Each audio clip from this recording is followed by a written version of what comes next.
Olá, boa noite a todos. Estão me ouvindo? Estou. Boa noite, professor João Batista e demais colegas que nos prestigiam essa noite.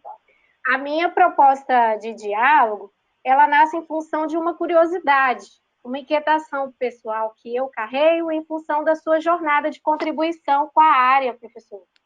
Com a área da educação física, não só no âmbito escolar, mas também nos outros espaços de atuação, né, do professor de educação física.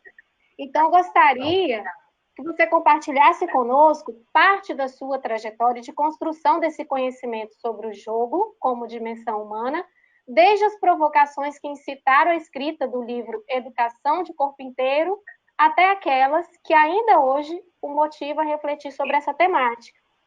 E, por fim, gostaria que você comentasse sobre a inserção dessa perspectiva de jogo como dimensão humana, de modo peculiar, mais específico, no contexto dos institutos federais de ensino, que é onde eu leciono atualmente, apesar, né, de ter trabalhado também no ensino fundamental, na educação infantil. Mas, atualmente, as minhas atuais provocações, ela emergem do contexto do ensino básico técnico-tecnológico, e aí eu gostaria de ouvi-lo um pouco a respeito disso. Ok, Aline, obrigado. Vou passar a palavra agora para a Ana. Olá, boa noite. Gostaria de agradecer o convite de participar essa noite aqui com o professor Caparrós e com o professor João Batista Freire. São dois professores que caminham junto comigo desde a minha formação inicial e atualmente me provocam para pensar um pouco a minha prática de ensino. Eu sou professora da rede de ensino de Vitória já há alguns anos, né? Atuo no ensino fundamental nos anos iniciais e tenho também perpassado pela experiência de formação de professores, mas atualmente o que vem me provocando mais e fazendo mais parte da minha trajetória é o ensino da educação física na escola, principalmente nos anos iniciais do fundamental. E assim, quando foi me colocado esse desafio, né, de pensar junto com o João uma problemática que perpassa essa minha realidade, eu comecei a refletir um pouco sobre as dificuldades que eu encontro hoje no ensino da educação física, principalmente relacionado àqueles alunos que não têm uma vivência de jogos e brincadeiras na rua, no bairro, né? Então, a minha questão ela perpassa por essa dimensão dos jogos e brincadeiras de rua. E aí eu formulei a seguinte pergunta, né? Sabemos que a cultura da educação física perpassa por jogos, esportes, dança, lutas, ginástica. Embora essa cultura esteja regida por diretrizes curriculares nacionais, cada escola está imersa em um contexto social e econômico específico que imprime marcas diversas ao modos e meios de ensino desta cultura.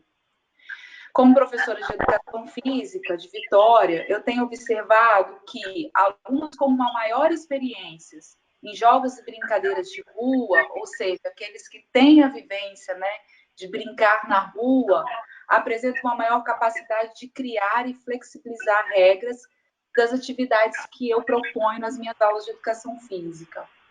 Ou seja, esses sujeitos, eles demonstram ter um maior dinamismo, criatividade, iniciativa pelo fato de estar em contato com um ambiente de maior liberdade, que é o jogar e brincar, né, nos espaços de rua.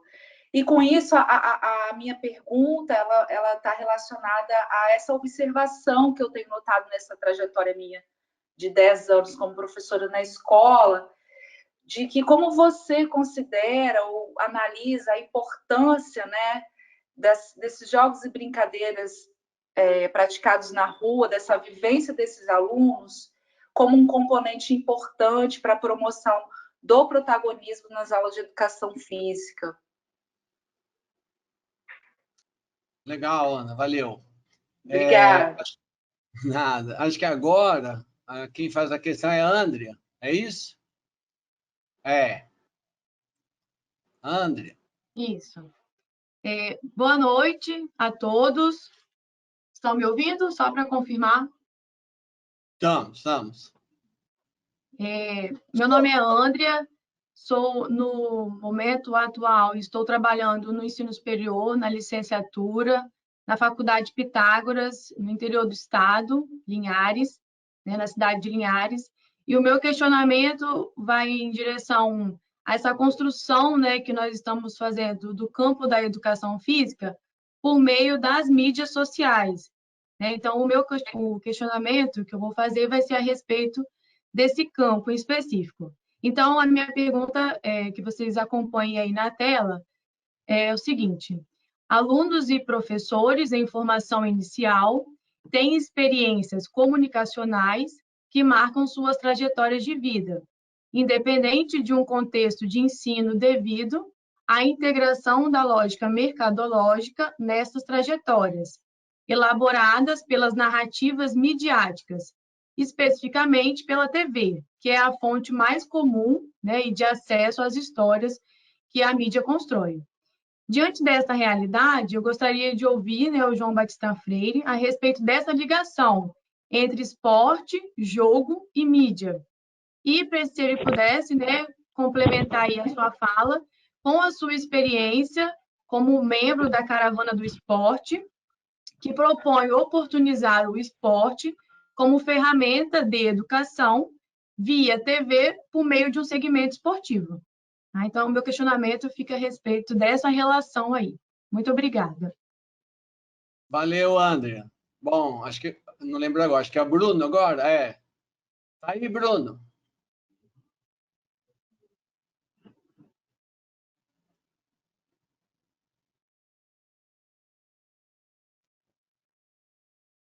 O Bruno tá por aí? Não consigo ver.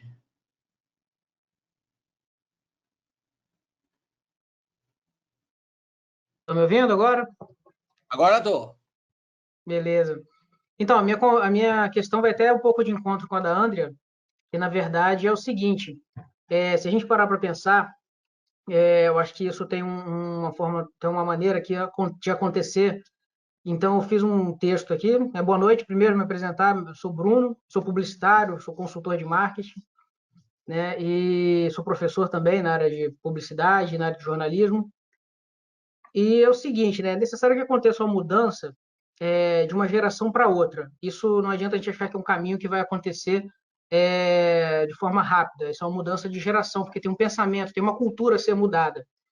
Então, o que acontece? Você tem hoje, e pelo menos na minha época, quando eu era criança, e acredito que ainda assim, onde a criança ela faz educação física, ela não estuda educação física, né? Você estuda matemática, ciências, geografia, história, mas na hora da educação física você faz, você não estuda.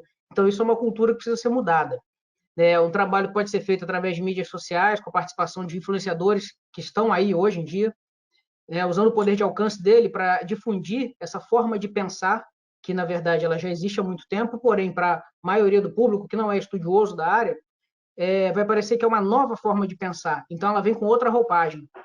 E o que acontece? Dessa forma você começa a pegar esse público que deve ser trabalhado, essa geração, vindo de cima e de baixo. As crianças sendo trabalhadas na escola e os pais ou futuros pais sendo trabalhados desde já através dos influenciadores que eles mesmos dão audiência. Então, você consegue fazer esse encontro e reduzir o tempo disso. E aí a pergunta vem, como pensar o jogo ajudaria a contribuir na formação do indivíduo para pensar nos benefícios mentais da educação física e não apenas nos benefícios físicos? Já que, dessa forma, ele não se preocupa apenas com os exercícios, onde ele tem um start dessa parte apenas através de sinais estéticos ou padrões que são exigidos a ele. Enquanto, na verdade, a partir do momento que ele pensa educação física, desde cedo, desde criança, ele começa a enxergar de outra forma e a trabalhar e trazer a educação física para o seu convívio de outra maneira. Então, seria a pergunta, basicamente, né, de que forma trabalhar para que nessa evolução, para que ele passe a pensar educação física e não apenas fazer educação física desde pequeno. Ok, Bruno. Valeu, obrigado. Acho que agora Camilo? Você, Camilo? Opa, professor, boa noite. Tá me ouvindo? Tô. Boa noite, professor João Batista. Boa noite a todos que estão na live. Então, professor, já que você é um consultor da Universidade de Futebol e dos canais ESPN, eu gostaria de saber a sua opinião sobre a retomada dos jogos de futebol no Brasil, onde o número de mortes por Covid já passa de 66 mil, entende? Estamos vivendo um cenário onde jogadores profissionais entram em campo jogando 2 tempos de 45 minutos, enquanto tem vidas sendo perdidas dentro do mesmo estádio, como, por exemplo, o que acontece no Campeonato Carioca, enquanto o time do Flamengo, por exemplo, entra em campo e Gabigol faz um gol, uma pessoa morreu sendo atendida no hospital ali improvisado do Maracanã. E eu queria saber a sua opinião se os jogadores ainda trabalham como profissionais ou se eles fazem, se ainda existe um amor pelo futebol, ou se eles entram em campo só por dinheiro. Se isso realmente é necessário, a volta do Campeonato Carioca, ou se tudo isso trata apenas de negócios. Tá bom, Camilinho, valeu. Valeu, professor. Valeu. Tá, eu já me perdi aqui, já não lembro quem é. Vou com a Flávia agora, né? Flavinha.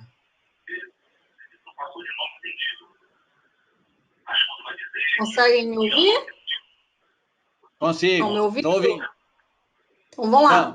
Meu nome é Flávia, eu sou professora de Educação Física da Rede Municipal de Ensino de Vitória e de Cariacica. Sou mestranda do mestrado profissional em rede do Polo da UFES. Então, grande parte das nossas escolas, elas convivem com a precariedade do material pedagógico, né? E muitas vezes esses materiais se restringem a bolas, principalmente do chamado quarteto fantástico. Dessa forma, muitas práticas corporais, elas acabam sendo negligenciadas pelo professor, né? Não oportuniza novas práticas corporais aos estudantes. Para exemplificar, né, vou utilizar uma experiência vivida durante as intervenções da minha pesquisa de mestrado, que teve como tema planejamento participativo. Essa pesquisa ela foi orientada pelo professor Luiz Alexandre Rocha, ele deve estar aí assistindo, um abraço. E a partir dessa temática, os estudantes eles escolheram 3 conteúdos, né? E um desses conteúdos foi o badminton. E a partir daí surgiu o primeiro problema, né? Que a gente não tinha o instrumento de jogo na escola, que eram as raquetes. E assim, tinha até recurso para comprar, mas assim, não nos atenderia naquele momento, porque ia ter que passar por licitação e tal, ia ter um momento de espera, né? Então, como solução, a gente teve como proposta a construção de raquetes utilizando outros materiais, né? Como cabide e meias. Então, professor, gostaria de ouvir como você pensa a respeito das ações pedagógicas em que o professor, junto com os estudantes, eles constroem os materiais, não deixando de oportunizar a diversidade de conteúdos que a gente tem na educação física? Muito obrigada. Okay. Valeu, Flávio. Alô? Bom. Valeu, obrigado.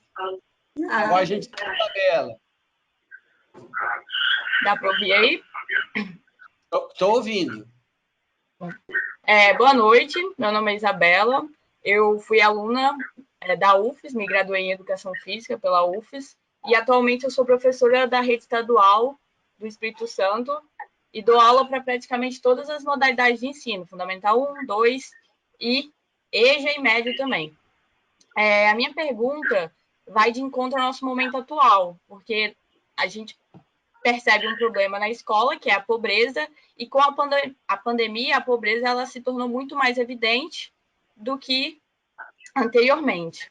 Então, e eu queria também pontuar a particularidade do jogo, porque o jogo ele é um conteúdo estudado pela educação física, mas que ele veio de dentro para fora da escola, né? Ele foi concebido fora da escola e a gente usa ele dentro da escola como uma ferramenta de ensino. Então, ao contrário de muitos assuntos tratados na escola, o jogo é um conteúdo que foi produzido de fora da escola, a exemplo da nossa cultura, religião, entre outras coisas.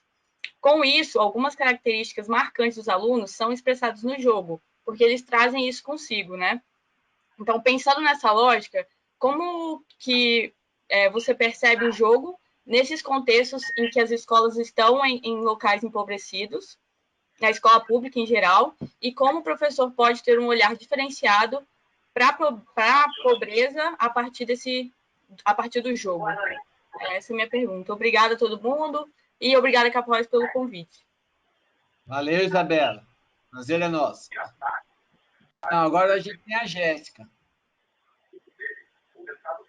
Tá ouvindo, Jéssica? Oi. Me escutam? Sim. Boa noite. Meu nome é Jéssica. Eu me formei na UFES e atualmente estou no mestrado também no Centro de Educação Física e Desporto.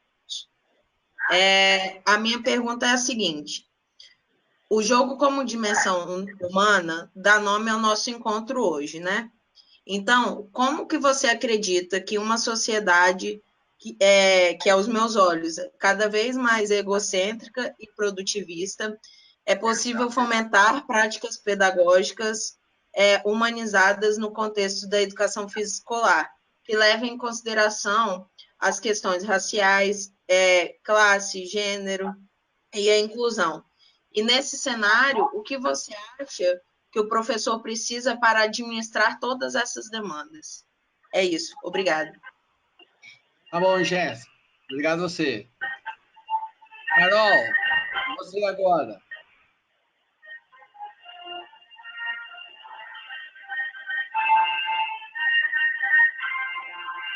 Eu queria pedir, enquanto a Carol está se preparando, para que quem não está falando fechasse o microfone. A gente está escutando o Jornal Nacional e tudo. Mas, vamos lá. Carol, tá aí?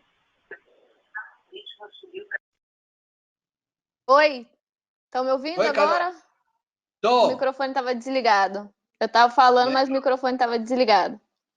Tá bom. Me chamo Carol, sou aluna do Caparrós, faço parte do Frátrio. Obrigado, Caparrós, pelo convite, obrigada a todos por estarem aqui.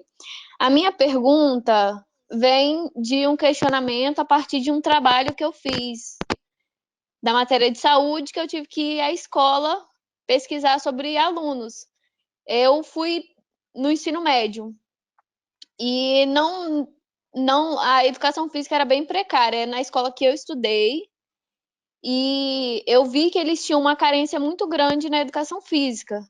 A partir disso, e também da influência dos professores que nos dão aula, de alguns, eu percebo que nós somos pouco influenciados a trabalhar com o ensino médio.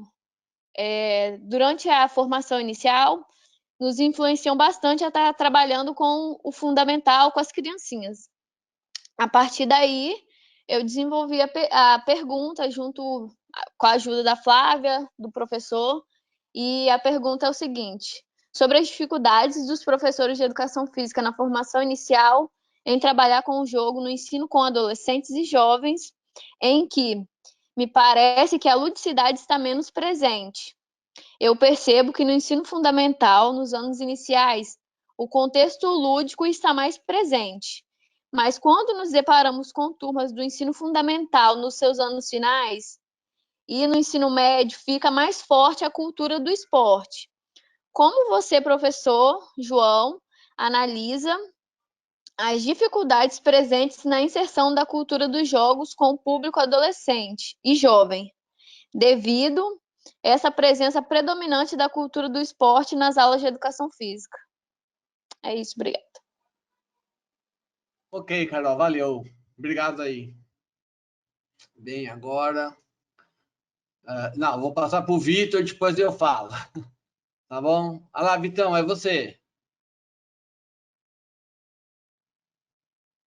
Boa noite, pessoal. Boa noite a todos, Eu sou o Vitor, eu sou estudante da licenciatura de Educação Física na UFES e integrante do DA 26 de junho.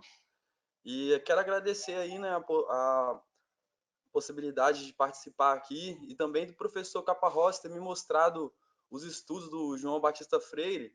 E eu gostei demais das oficinas do jogo. E minha pergunta vai ser até mais focada nele. Professor João, a pandemia ela nos colocou numa situação global em que as relações de diversas ordens tiveram que se reestruturar. A pandemia revelou que a gente não está preparado para cenários que não sejam os ditos normais.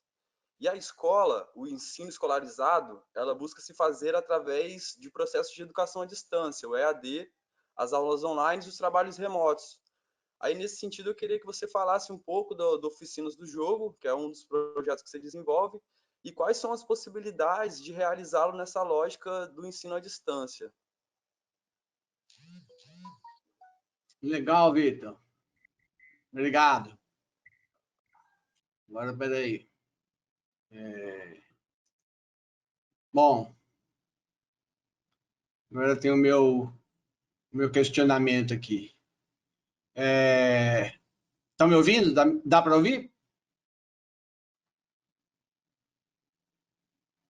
Dá para ouvir? Ok. Bom, em linhas gerais, João, eu esbocei ali uma questão que tem me incomodado, de uma temática, de um problema que tem me incomodado um pouco. Estava pensando que desde quando eu entrei no curso de Educação Física, que eu comecei a estudar Educação Física, eu me deparei o tempo inteiro, e depois também, não só de estudar, mas ao longo do meu trabalho, e depois voltei a estudar, e sempre a mesma coisa. Sempre me deparando com classificações, com taxonomias, com modo de organizar e dividir vários elementos que estão presentes na docência e tudo mais. A gente poderia falar aí, só para lembrar, né? As taxonomias do domínio psicomotor, né? Podia falar também de uma questão matemática, de um problema que permeou os anos 90 na educação física, que seriam as classificações das abordagens da educação física escolar no Brasil. E até em relação ao jogo, a gente poderia falar mesmo das classificações como as do Izinga e do Caloá, por exemplo, né, entre outros aí. Só que nos últimos anos eu tenho me debatido sobre essas classificações que alguns autores têm feito em relação ao esporte. E, por exemplo, essas que estão presentes na BNCC. Aí que fala de esportes de max, esportes de precisão, esportes técnico-combinatórios, de invasão ou territorial, de rede, quadra, dividida ou parede, esportes de combate, bom, em linhas gerais, né? E eu percebo que, ainda que essas classificações estejam no esporte, eu percebo no meu trabalho com formação docente, algumas professores e professores começam a usar essa mesma classificação para também trabalhar a questão do jogo, para começar a classificar o jogo da mesma maneira. Bom, sendo objetivo aqui, minha pergunta: não gastamos tempo e energia em demasia tentando classificar as coisas, quando a gente deveria se preocupar mais com o sentido prático que essas coisas têm para as crianças, para os adolescentes, para os nossos alunos, né? Tudo mais. Ou seja, a ideia é mesmo isso. Eu acho que a gente fica preocupado demais em explicar, em classificar coisas, e não em vivenciar, né? Em sentir, em refletir sobre aquilo que a gente vivenciou, sobre aquilo que a gente vive. Bom, em linhas gerais é essa. Acho que você mais ou menos sabe dessa questão e pode trazer para nós aí as suas contribuições. Pessoal do Frato, me lembra aí, tem mais alguém? Porque tinha Iago, mas o Iago não vai falar, né? Então eu tirei a questão. Tem mais alguém para falar? Chico. Oi, quem está falando? Geraldo. São Oi, Paulo. Geraldo. Oi, Geraldo, tudo bem? Tudo bem. Eu não tenho nada escrito. Você me convidou ontem para participar. Pessoal, conheço o Chiquinho antes dele entrar na faculdade. trabalhamos juntos. Ele era um molecote. Eu vou aproveitar, Chico, baseado em várias situações aí que os colegas colocaram, eu de cara já colocaria o seguinte: sou de uma geração das mais antigas, só estou com 67 anos. Eu sou daqueles que brincaram de salva, pique, unha na mula, de tudo quanto é brincadeira de rua, porque morei no interior, andei nos pastos, andei em fazendas, e a gente brincava e brincava mesmo. Eu fico até meio preocupado em entender como é, Chico, que aquelas brincadeiras que nós fazíamos lá na década de 80, 90, como é que essa geração hoje, essa geração dos meus colegas professores que estão aqui na sala, o que vocês brincaram? Será que é igual ao que eu brinquei, que ainda eu brinquei antes da geração do Chiquinho? Como fica essa situação dessa geração de professores hoje que não tiveram, talvez, certas experiências e já são dessa época binária, disso que nós estamos praticando aqui nesse momento, fazendo uma aula à distância. Eu também estou, nesses últimos anos, dentro de uma modalidade do atletismo, muito próximos de todos os treinadores dos atletas que vão para as Olimpíadas, para Pan-Americano, para Mundiais. O que eu mais escuto dos professores, dos treinadores, é que falta a criança brincar.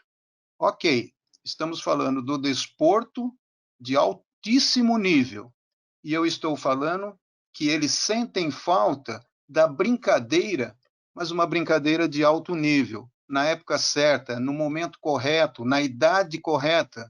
Talvez seja aí algo que fica faltando para a gente ter mais êxito nas competições de alto nível, porque eles sentem essa falta. Muitas vezes a criança chega com 10, 12 anos, 13 anos para iniciar uma modalidade esportiva, porque ele se destacou na escola, talvez na mão até de colegas aqui que estão na sala, e aí, nesse destaque, ele sente que ficou faltando alguma coisa a ser trabalhada aos 5, 6, 7, 8, 9, 10 anos. E aí faltou aquele exercício na hora correta, na hora certa.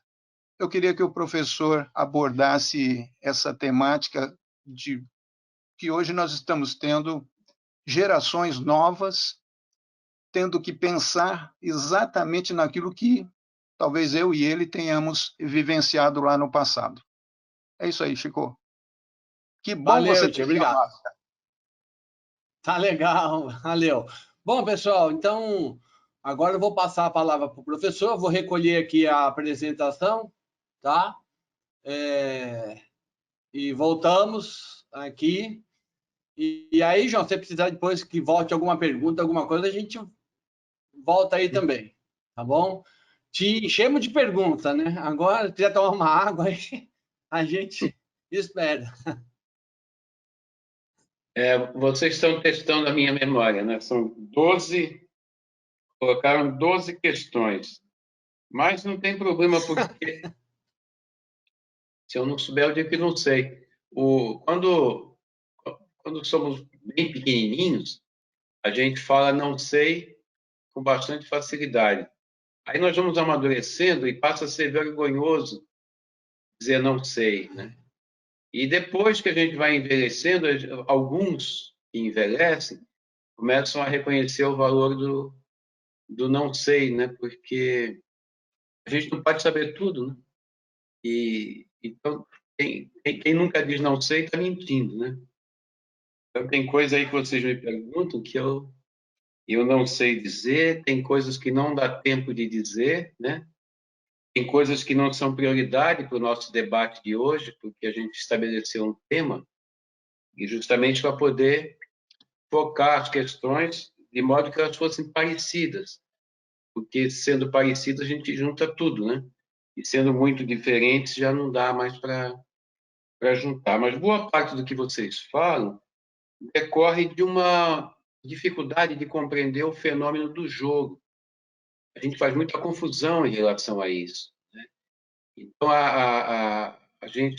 nós temos em mãos, na educação física, um instrumento muito poderoso, que é o jogo. E a Isabela, ela lembrou que o jogo, ele não é propriedade da educação física, ele não nasceu na educação física. O jogo é um fenômeno universal. Mas também a luz não nasceu na física, é um fenômeno universal. E os físicos estudam a luz, né? Se servem dela para o trabalho. Então, as bactérias, os vírus, não nasceram na biologia, e a biologia estuda os vírus, as bactérias, né? As plantas são do mundo inteiro, são estudadas na biologia, na ecologia. E o jogo não é da educação física, é do mundo inteiro. Sempre foi da humanidade, desde que existe humanidade.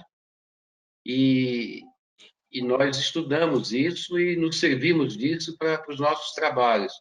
Nas nossas mãos, nas aulas, eles têm uma outra conotação. É diferente uma criança brincar de pular corda na rua e uma criança brincar de pular corda na minha aula. Brincar por brincar não precisa dar aula. Brincar por brincar é uma outra instância, que eu chamo de rua. A gente aprende basicamente em 3 lugares, né? Em 3 instituições que se encarregam de nos educar.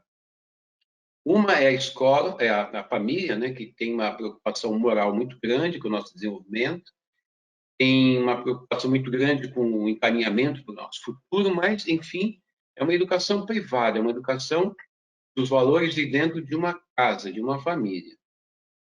Nós temos a escola, que tem essa preocupação em nos encaminhar da casa para o mundo, transformando conhecimentos, afetos, moral, né, relações, motricidade, que até então eram particulares, de um grupo estrito, privado, a um grupo público, um grupo global, né, uma sociedade grande. Isso significa transformar o nosso conhecimento de infância inicial, de primeira infância, em linguagens universais.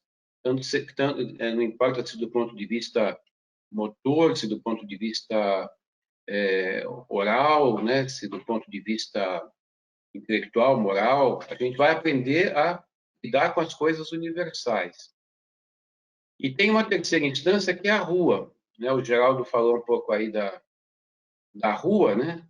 E eu não entendo rua somente como a rua entre 2 calçadas de terra ou de asfalto. Eu entendo como rua essa instância de educação em que crianças ou adolescentes ou adultos aprendem com seus pais, né? Crianças se ensinando, né, através da incorporação de culturas que podem ser milenares, adolescentes se ensinando e adultos se ensinando sem nenhum compromisso com o encaminhamento para a vida. Ela tem muita eficácia, porque quem está brincando na rua, que pode ser a rua entre calçadas, pode ser o pátio do prédio, pode ser a sala da casa, né, o quintal, o pátio de recreio da escola, não importa. Há muita eficácia nessa educação, porque quem está ali quer estar ali. Quem está ali procurou aquilo ali. Quem está ali não quer ir embora dali. Então, é uma coisa voluntária. É a única das 3 instâncias, é a única que não cobra uma avaliação. Cobra, mas a pessoa cobrada não perceberá isso. Quer dizer, não há uma cobrança explícita, não há uma avaliação explícita, né? Então, as pessoas estão ali sem a pressão que a família exerce, e a pressão muito forte na família, e a pressão que a escola exerce, que é uma pressão poderosíssima. O único lugar em que as pessoas não se estão pressionadas é nessa instância da rua. E eu fui criado, por exemplo, uma educação muito forte da rua, né? A primeira pergunta aqui foi sobre a minha trajetória. E a minha trajetória começa quando eu nasci. Enquanto criança, enquanto bebê, como eu vejo agora no meu neto, não há sequer uma diferenciação entre o que é lúdico e o que não é lúdico. A gente percebe a criança não lúdica quando ela está chorando, quando ela está com dor, quando ela está incomodada, contrariada. Fora isso, ela está sempre fazendo a sua atividade habitual e nós dizemos que é brincadeira. O meu neto não precisa ter nenhum plano de fazer piadas para eu rir 100% do tempo que estou com ele. A gente está aqui na quarentena, ele mora em São Paulo, eu moro em Florianópolis. Todos os dias às 5 da tarde a gente liga o vídeo para vê-lo, né? Eu e minha esposa. E a gente dá risada o tempo todo. E não tem nenhuma intenção de nos causar graça. Nós achamos graça o tempo todo. Marquem essa palavra, graça. Né? Quando o Geraldo brincava, quando ele era menino, ele parava de brincar quando a brincadeira perdia a graça. O meu neto é tão atraente, é tão encantador, porque todo o tempo que a gente está com ele, ele está causando graça. Ele tem graça. Se tem graça, a gente está parecendo que eu estou no seu telefone. Aí, o seu áudio... Então, se tem graça, a gente quer. Então, essa palavra graça é muito importante para entender onde eu quero chegar, né? Então, eu fui criança. Eu poderia, por exemplo, fazer uma teoria do jogo se eu soubesse descrever com muita precisão toda a minha infância. Coisa que eu não posso fazer porque criança não tem esse nível de reflexão. E quando eu comecei a ter reflexões sobre isso, eu já não era mais criança, né, e não tinha mais aquela experiência tão viva, né, da criança que eu fui. Então, tem as outras crianças para eu fazer isso, um pouco das minhas lembranças de criança. Tem o meu neto, tem crianças que são ou foram minhas alunas, né? Então, tudo isso foi guardado. Então, parte da minha trajetória para fazer uma teoria do jogo é a minha própria experiência. Tem alguém com o microfone aberto e falando aí. Não sei quem é. Eu acho que é alguém chamado... O nome é... não dá para identificar o nome, mas tem uma pessoa aqui que está falando com o microfone aberto. E aí, então, a minha trajetória, ela parcialmente é consultar autores importantes na área. Então, eu vou citar alguns autores importantes na área. Huizinga, que é um clássico nosso, é um autor da filosofia. Escreveu inúmeros livros de filosofia, um deles dedicado ao lúdico, onde ele identifica a dimensão humana, a dimensão lúdica humana. Entre as diversas dimensões identificáveis no ser humano, uma delas é a dimensão lúdica. E ele tem aquela famosa frase: o homem só é verdadeiramente homem quando joga. Essa frase deve ter sido mal traduzida, porque eu não acho que um filósofo do tamanho, né, da grandeza do Huizinga cometeria um erro desse. Essa frase está errada. O homem só é verdadeiramente homem quando joga. Acho que ele não quis dizer isso. Acho que ele quis dizer que um homem só se sente realmente vivendo, né, só se sente realizado, vivendo, né, plenamente vivo quando joga. Então, do que ele falou até o que nos chegou deve ter tido uma diferença muito grande, porque não tem sentido dizer que o homem só é verdadeiramente homem quando joga. Quando ele dorme, ele é homem. Quando ele trabalha, ele é homem. Quando ele está morrendo, ele é homem. Quando ele tem câncer, ele é homem. Não tem essa, né? Então, não acho que o Huizinga cometeria um erro desse, porque um filósofo, a diferença do pensamento filosófico para o pensamento comum é é que o filósofo tem um rigor extremo ao organizar os seus pensamentos. Ele não deixa, elimina os ruídos, né? Então, ele pensa rigorosamente.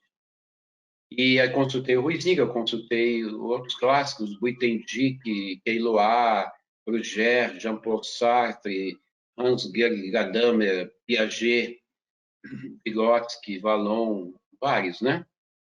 Esses vários são muito poucos. Se vocês colocarem, por exemplo, no Google, filosofia ética, vocês vão ver a lista. Filosofia moral, vão ver a lista. Filosofia lúdico, cabe numa página só. É muito pouco o que existe sobre o jogo para a gente consultar. Então, uma parte eu recorri a esses autores, que são os poucos que existem, e todo mundo consulta. E outra parte, eu consultei a minha natureza, consultei os meus alunos, consultei a minha experiência de ser humano, né, que foi criança e continua sendo lúdico, e os meus alunos, meus amigos, rodas de conversa no bar, festas, sexo, o que vocês imaginarem, né, que pode ter conotações lúdicas. E fiquei muito incomodado por não encontrar na nossa área ninguém que escrevesse sobre isso, ninguém mesmo na nossa área que escreva sobre isso. Né? E fiquei incomodado por falta de... Ia nos congressos, não havia respostas para esse tipo de questão, e eu resolvi escrever um livro sobre isso, chamado O Jogo entre o Riso e o Choro. E agora eu estou escrevendo um outro livro chamado A Graça do Jogo. Né? Então, isso é a questão da Aline, né? Depois vem a questão da... Eu vou tentar juntar uma questão com a outra. Eu vou fazer um esforço para deixar tudo amarrado numa coisa só. Né? E aquilo que não couber, então, vai ficar de fora, para não fugir da nossa temática de hoje. Né? A Ana fala da questão dos conteúdos na educação física e chama uma coisa que o Geraldo também chamou, que são os jogos de rua. Né? E ela, como a maioria das pessoas da educação física, não tem muita dúvida de que os conteúdos da educação física se distribuem como esporte, dança, luta, ginástica, né? E jogo, né? São coisas aí que foram meio consagradas, né? Mas se eu perguntar para vocês assim, e exercícios de musculação? Está para fora dessa classificação aqui. Mas na minha aula isso aí entra, né? Quando eu dava treino de atletismo, isso entrava. Quando eu dava treino de hóquei, isso entrava. Quando eu dava treino de basquetebol, entrava. E os exercícios de alongamento? Podem ser rotinas, nada lúdicas. Também entraria aqui, não está aqui nessa classificação. E se eu disser que esporte é jogo, dança é jogo, luta é jogo, ginástica é jogo, aí eu vou ter que dizer, então, que é jogo, jogo, jogo e jogo. E se eu disser que aqui também não tem brincadeiras populares? Né? Se eu disser que não tem as brincadeiras infantis? Aí já entra uma outra questão também colocada. As pessoas dão de barato, elas falam assim, jogos e brincadeiras. Aí eu pergunto assim, quando é que uma coisa deixa de ser jogo e passa a ser brincadeira? Ou quando uma coisa deixa de ser brincadeira e passa a ser jogo? Tudo isso é confusão, porque nós lidamos com jogos e não lidamos com a teoria do jogo. O jogo é uma dimensão humana. Lúdico é uma dimensão humana. São a mesma coisa? São a mesma coisa. Por quê? Porque as duas derivam das palavras latinas, lá da Roma Antiga, ludus e jocos. Por que eles tinham duas palavras? Porque, como nós, eles tinham uma elite social, né, econômica, que falava um vocabulário um tanto diferente do latim vulgar, do povo que não ia à escola, que não se instruía, trabalhava que nem uns camelos, né? Igual hoje. E falam coisas diferentes. Então, tem coisas comuns no vocabulário e tem várias coisas que não são comuns. Uma das coisas não comuns era o jogo. O povão falava jogos e os cultos, né, a elite falava ludos. Essas palavras queriam dizer a mesma coisa. Então, por exemplo, se eles fossem botar 20 cristãos para lutar com 20 leões, o povo ia lá se divertir vendo o leão comer cristão. Isso aí era um jogo. O povo ia um ludos para a elite, né? E nesse embate extremamente justo, né, entre leões e cristãos, os dos jogos e os do ludo se divertiam igualmente, igual hoje. Hoje também as pessoas se divertem muito ligando a televisão e vendo o sujeito arrancar sangue do outro. Se tivesse um jogo aí de leão comendo gente da esquerda, por exemplo, o que ia ter de público vocês não têm ideia. Essas palavras, jogos e ludos, evoluíram para a língua portuguesa. Na língua portuguesa, ela ganhou 2 nomes, 2 substantivos: lúdico, jogo. O substantivo lúdico não tem um verbo ludicar, por exemplo. Tem um qualificativo, né? Mas não tem um verbo. Então, por não ter um verbo, ela é menos flexível. E a palavra jogo tem um verbo, né, na sua família, que é o verbo jogar. Portanto, é muito mais flexível e, portanto, muito mais usada, né? Mas querem dizer a mesma coisa. Quando a gente fala dimensão lúdica ou jogo, é a mesma coisa. Que dimensão é essa? Em certos momentos, nós somos lúdicos. Em certos momentos, nós somos extremamente morais. Em certos momentos, nós somos afetivos, né? Nós choramos, nós temos raiva. Em certos momentos, nós somos motores. Ou somos, em certos momentos, várias dessas coisas ao mesmo tempo, né? Estou falando assim didaticamente, mas não quer dizer que tem que separar sempre as coisas. E então transparece no nosso comportamento mais ser isso ou mais ser aquilo. Não só ser isso ou só ser aquilo, mas mais ser isso ou mais ser aquilo. Em determinados momentos, vocês não terão dúvidas que eu estou sendo lúdico. Por exemplo, quando eu jogo futebol profissional, se eu fosse profissional, eu seria lúdico. Mas também seria Faber. Também seria trabalhador, porque aquilo é uma profissão. Eu vou misturar o lúdico com o trabalho, né? Em certos momentos, eu sou lúdico e afetivo ao mesmo tempo. Eu marco um gol da vitória e fico chorando, abraçado com meus colegas e chorando. Aí nós somos, estou sendo tanto afetivo quanto lúdico. As crianças brincando são lúdicas. Quando terminar a pandemia, vocês vão ser muito lúdicos, vocês vão marcar vários encontros, jantares, botecos, vão abraçar as pessoas, vocês vão ser muito lúdicos.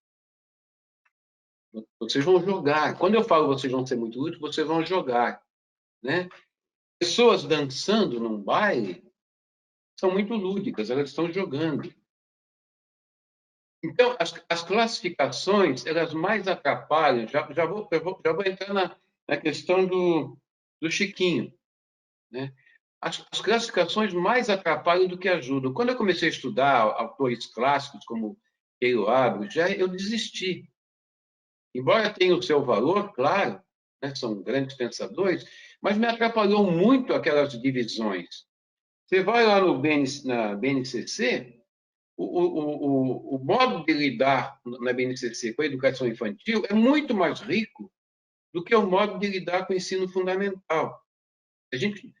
Primeiro porque na educação infantil eles enaltecem o lúdico e nem falam da educação física necessariamente. Mas no ensino fundamental, sim. E tudo começa a ser dividido, como é típico do ensino fundamental. Então, esporte disso, ou jogo disso, jogo daquilo, jogo de atravessar, jogo de empilhar, jogo de cutucar, sei lá. Isso é bobagem, isso é tudo bobagem. Isso é tudo bobagem. Quer dizer, quando vocês terminarem de decorar isso, vocês já não sabem mais nada sobre o jogo. Eu fiz um exercício de pegar gente como Queiroz, como Ruizinga, como Bruger, e comecei a pegar o modo como eles caracterizam o jogo. O jogo tem que ter isso, tem que ter aquilo, tem que ter aquilo, tem que ter aquilo. Aí eu peguei o trabalho, também tem que ter isso, tem que ter aquilo, tem que ter aquilo, tem que ter aquilo. Né? O jogo não é pelo que ele tem, é pelo que ele não tem. Ele não tem compromisso, ele não tem interesse, ele não tem pagamento, ele não tem troca. É um fazer por fazer. Quando você finalmente, em algum momento, você vive por viver, você está jogando. De modo geral, na sua vida, você faz algo para viver depois. Embora esteja vivendo fazendo aquilo. Você faz algo para chegar a um momento em que você vai fazer... Você faz algo para. Né? No trabalho, eu faço algo para. Na saúde, eu faço algo para. Na política, eu faço algo para. E no jogo, eu não faço nada para, eu apenas faço. Eu paro de ter esse compromisso com algo exterior a mim ou ao grupo que está vivendo comigo. Mas isso também pode ser misturado. Um cientista, ele pode fazer aquilo porque quer e pode estar fazendo a pesquisa apenas pela pesquisa. Não estou nem apenas por um determinado prazer, e aí a gente teria que conceituar prazer, porque prazer é de uma amplitude gigantesca, né? Mas o jogo é esse momento em que a gente vive sem querer nada em troca, sem cobrar, gratuitamente, de graça. Por isso que jogar é viver em estado de graça, porque é gratuito. Não é só Santo Agostinho que tem direito de falar sobre isso. Não é só no âmbito da religião que você pode viver a graça. Eu estava falando para o Geraldo. A gente brincava quando meninos, nós somos meninos de rua, né? E quando perdia a graça, não vou brincar mais, não tem isso. Isso aí não tem graça, eu não quero mais. Ou alguém mexe com vocês, até hoje, adultos, e vocês estão de mau humor, mexeu numa coisa que feriu vocês, fala, isso aí não tem graça, não estou afim, não. Essa palavra graça define muito mais coisas do que a gente imagina, só que ela é falada de maneira muito banal. A graça é uma coisa central na vida de todos nós. E nós tornamos a palavra graça uma coisa extremamente banal. Nós não damos importância a ela quando ela é a coisa mais importante da vida. É ela que define quando de fato nós estamos vivendo. Tudo por causa da graça. É o único momento que nós somos inocentes. Quando uma criança, como o meu neto, brinca, ele não sabe que está brincando. Por que eu dou risada o tempo todo? Porque ele é pura inocência. Sempre que a gente se depara com a inocência, ou nós rimos, ou ficamos em estado de serenidade. O que é estar sereno? É não estar esperando por nada em seguida. É ser capaz de parar naquilo e ficar calmo, tranquilo, entregue àquilo, sabendo que nada de mal vai acontecer. Ali está tudo bem.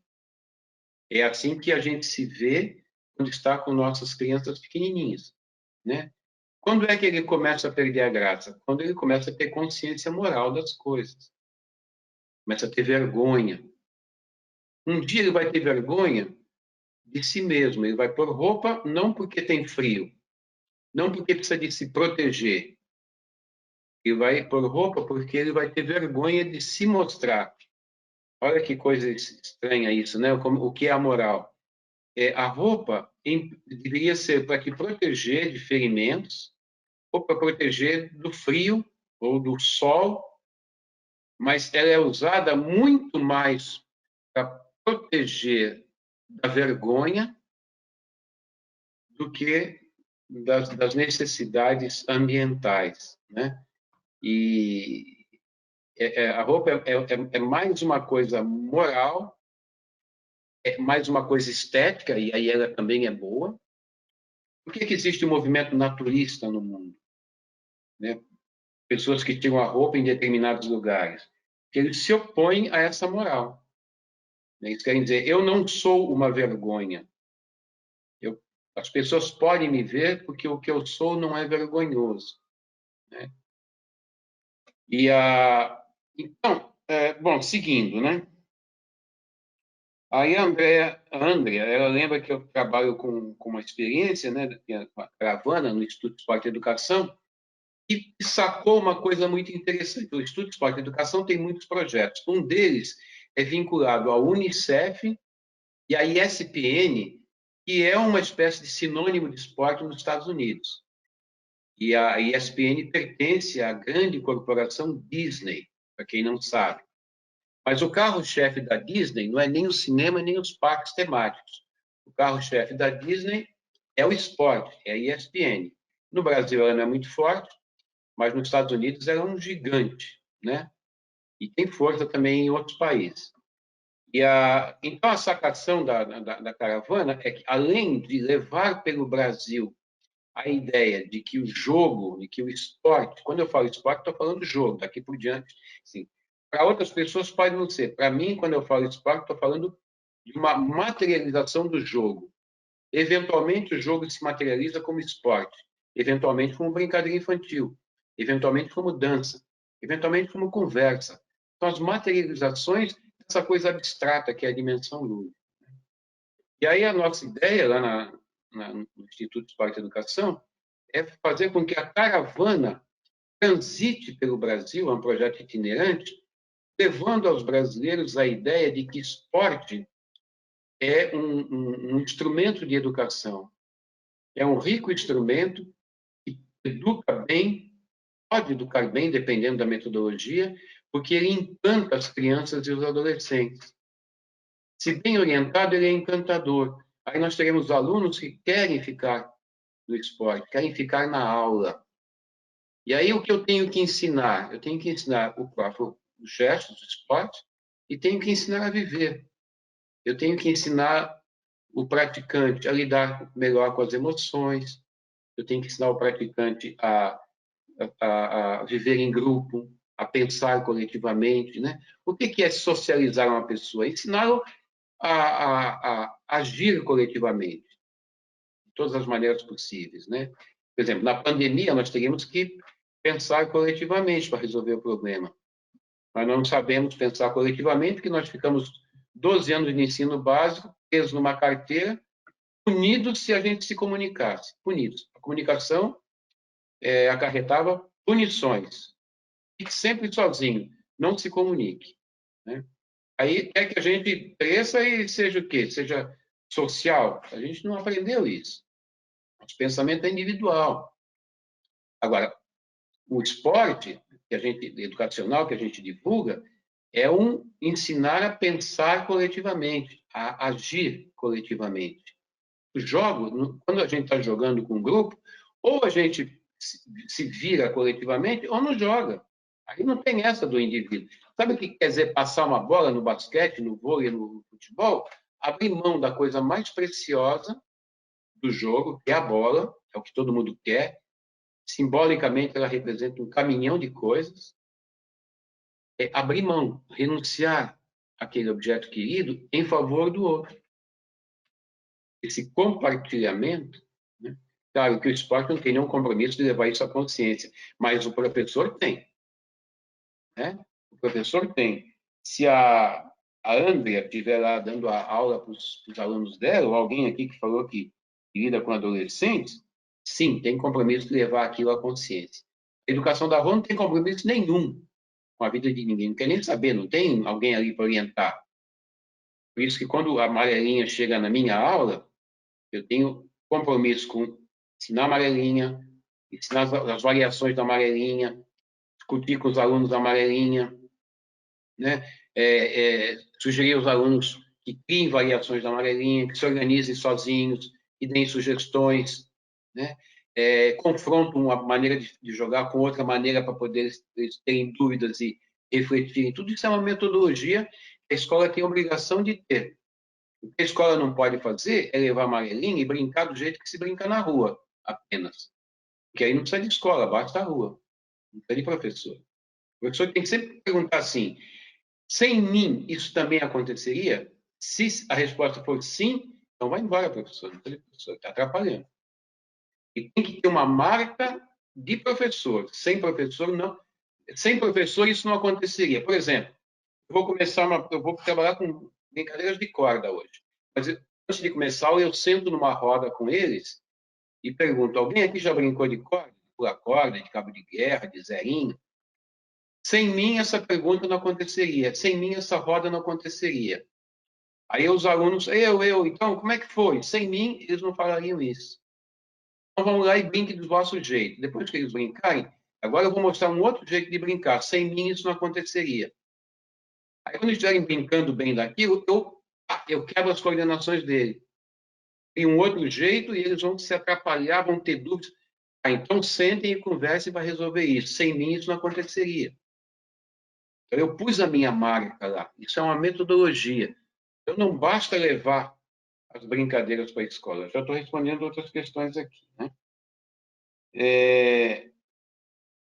Aí o Bruno, né, que é ligado Bom, mas aí o interessante, né, André, é que a gente quer levar isso pelo Brasil, mas nós ainda somos fracos. Nós atingimos, em 16 anos, sei lá, 1 milhão de crianças, atingimos 30 mil, 40 mil professores e professoras. É pouco um país de 210 milhões de habitantes. Então, a televisão leva mais gente, né? Atinge mais gente. Agora, na pandemia, nós estamos sacando outras coisas. A caravana não pode ir a mais que 12 cidades por ano. São cidades que o Unicef indica. Nós estamos criando cursos à distância. Então, por exemplo, a caravana vai em Linhares. Antes de chegar em Linhares, vai chegar um curso à distância em Linhares. Mas se ela não pode chegar em Serra, por exemplo, Serra pode ganhar o curso à distância, mesmo que a gente não vá lá, e faz a sua própria caravana. Então, graças à pandemia, a gente talvez multiplique por muito o alcance da caravana. Então, não vai ser só a televisão. A internet está ficando mais poderosa que a televisão e a gente vai começar a usar também a internet. YouTube, Facebook, curso à distância, o que for possível. Então, esses dias que a gente está em casa, nós do Instituto, nós estamos trabalhando nisso, né? O Bruno, né, que é ligado à comunicação, né, ele fala da contribuição do jogo no desenvolvimento não só físico, mas também mental. Eu não faço separação entre físico e mental, sabe? Eu prefiro dizer assim, por exemplo, se eu ficar em cima de uma balança muito, muito sensível, e eu ficar muito preocupado e pensando muito sobre um problema, a balança vai indicar que eu estou perdendo peso. Portanto, o meu pensamento é uma atividade física. Não existe atividade não física neste mundo. Não quero confrontar a religião de ninguém, mas neste mundo não há atividade que não seja física. Por que física? Porque segue as leis da física. Todas as coisas deste mundo seguem as leis das forças do universo. Gravidade, eletromagnetismo e o que mais que força fraca, força forte, o que existir por aí. A física fala sobre isso, né? Depois que morrer, sei lá, tomara que a gente vá para o céu, seja um céu muito bom, né? Tomara que eu volte, eu gosto muito dessa vida, queria voltar 1000 vezes para cá. Com Covid e tudo, eu ainda gosto, assim mesmo eu gosto, né? Covid, governo brasileiro, tudo. Mesmo assim eu gosto. Eu sou um masoquista, né? E então, para mim, não tem essa separação. Quando Hitler quis formar uma juventude, acima de tudo, disciplinado e obediente, mais que tudo ele investiu em ginástica. Ele não estava pensando nos músculos, ele estava pensando na obediência, na servidão, na disciplina. Né? O verdadeiro alemão nazista do futuro seria um alemão cegamente obediente ao Estado, um Estado chamado totalitário. A diferença do totalitário para o autoritário é que no totalitário o indivíduo desaparece, só resta o Estado. Né? Por exemplo, suponho que numa colmeia de abelhas, se uma abelha morrer, as outras não vão perceber muito. No Estado totalitário, se uma pessoa morrer, os outros não deveriam perceber muito. O que vale é a vida do Estado, não a vida do indivíduo. Essa é a ideia do Hitler, né? Do Hitler e seus amiguinhos. De um certo modo, é uma ideia do Brasil atual também, só que é uma ideia tão tosca, de gente tão inculta, que nem isso eles conseguiriam fazer. Eles iam ferrar tudo se eles tentassem. Eles iam ferrar com o totalitarismo, esculhambar com o totalitarismo, né? E então o reflexo nós somos uma rede, somos um sistema complexo em rede. Tudo que eu fizer afeta todos os outros componentes desse complexo chamado criatura humana. E neste mundo só vive se for encarnado, só vive se for corpo, só vive se for físico. Nós podemos nos chamar de muitos nomes, é um direito nosso, desde que a gente não perca a ideia do todo, né? Porque vai fazer mal se a gente perder. Por exemplo, porque a escola acha que existe uma mente, uma razão, um espírito, alguma coisa assim superior e diferente do corpo, ele ferrou a educação do mundo desde a Idade Média. Ela continua se ferrando.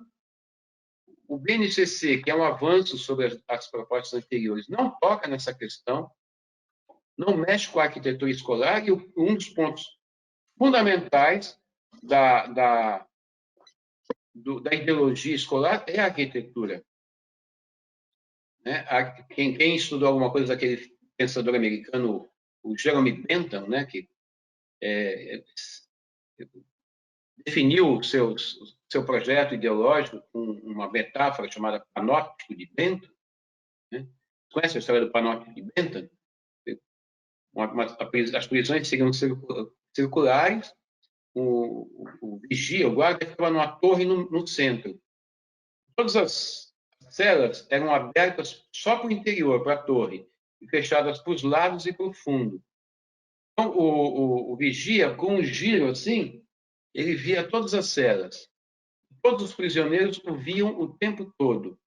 E a ideia do Bentham era assim: um dia nós tiramos o vigia e os prisioneiros se vigiam interiormente, eles passam a se sentir vigiados, né? E então a escola fez mais ou menos isso, né? Por desprezar o físico, a carne, o corpo, eles se remetem à razão, ao espírito, mas eles nunca contaram para as pessoas o que é o espírito.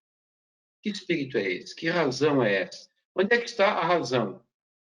Abre a cabeça de alguém e vai tentar descobrir ali a razão. Você vai encontrar sangue, vai encontrar nervos, né? Que produzem o que nós somos.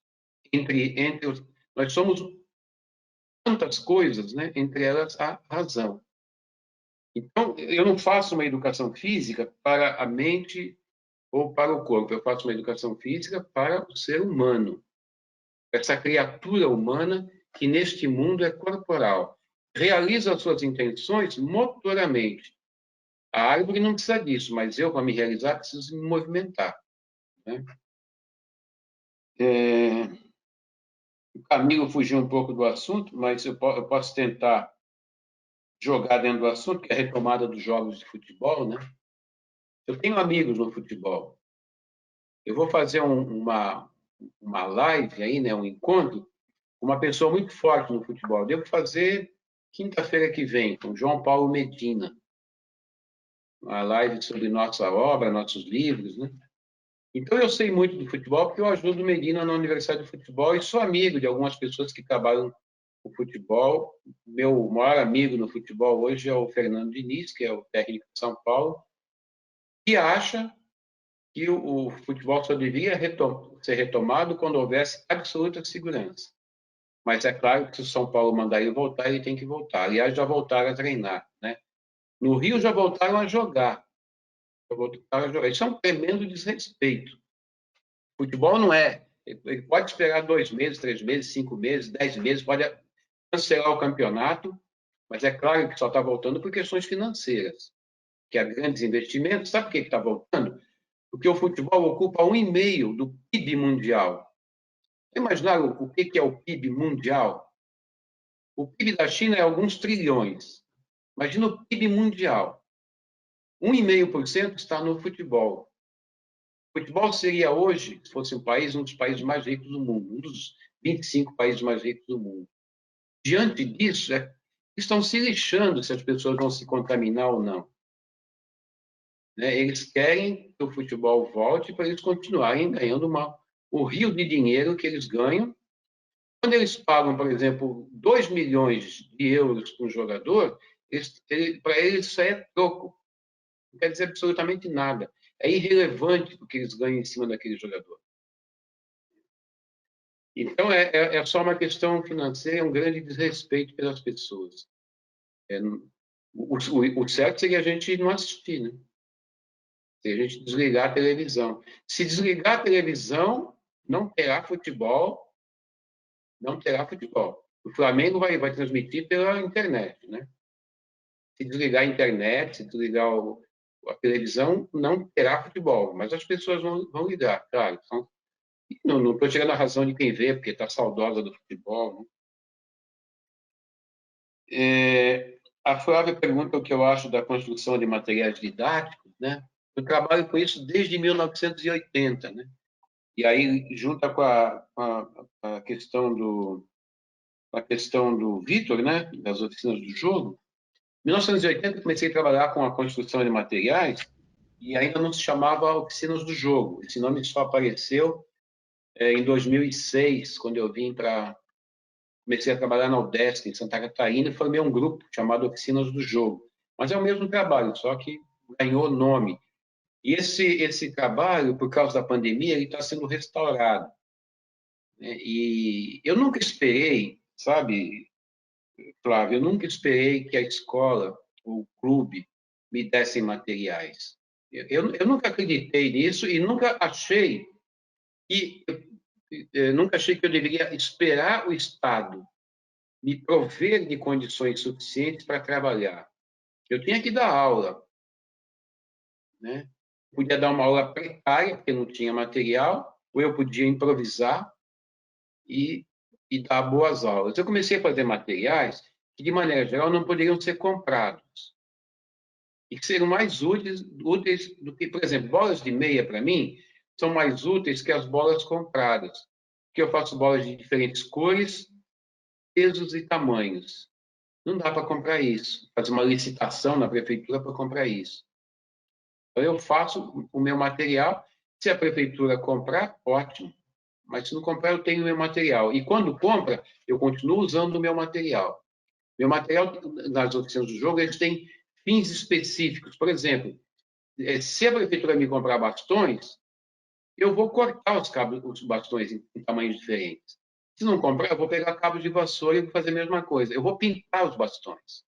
Porque se eu tiver 100 bastões de 1 metro, é um uso, é um recurso. Se eu tiver 10 conjuntos de 10 conjuntos de bastões de tamanhos diferentes, é outro uso, muito mais versátil. 10 conjuntos de tamanhos diferentes e 4 cores diferentes, mais versátil ainda. Esse material não está à venda. Então, eu vou usar as bolas de meia, os cabos de vassoura, vou usar panos coloridos, vou usar garrafas PET, vou usar caixas de papelão.